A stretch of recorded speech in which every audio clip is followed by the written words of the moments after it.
కురుక్షేత్ర యుద్ధం యొక్క 3వ రోజున కౌరవులు భీష్ముని ఆదేశంలో బలీయమైన గరుడ వ్యూహాన్ని, డేగ నిర్మాణం, ఏర్పరచారు. అయితే పాండవులు ధృష్టద్యుమ్నుని నేతృత్వంలోని చంద్రకళ వ్యూహంతో, అర్ధచంద్రుని నిర్మాణం, ప్రతిస్పందించారు. ఈ యుద్ధంలో తీవ్రమైన ఘర్షణలు జరిగాయి. అర్జునుడు కౌరవ దాడిని ఎదుర్కోవడం మరియు భీముడు గాయపడిన దుర్యోధనుడిని నిమగ్నం చేయడం మరియు కొద్దికాలం పాటు అచేతనం చేయడంతో కౌరవ దళాలలో క్షణిక భయాందోళనలు జరిగాయి. కౌరవ నిర్మాణం, గరుడ వ్యూహం. కౌరవ సైన్యం గరుడ వ్యూహం, శక్తివంతమైన డేగ ఆకారంలో ఏర్పాటు చేయబడింది.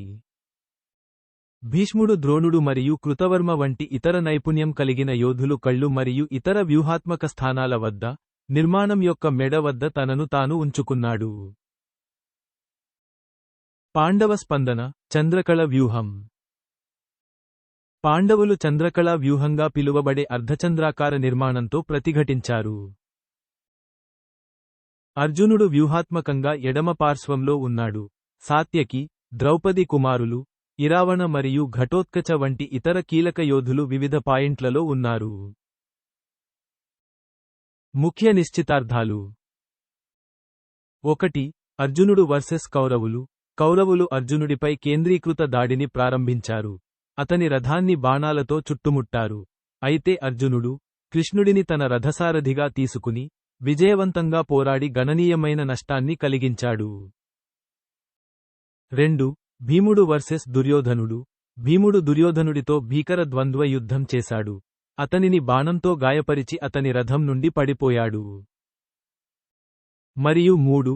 కౌరవ తిరోగమనం.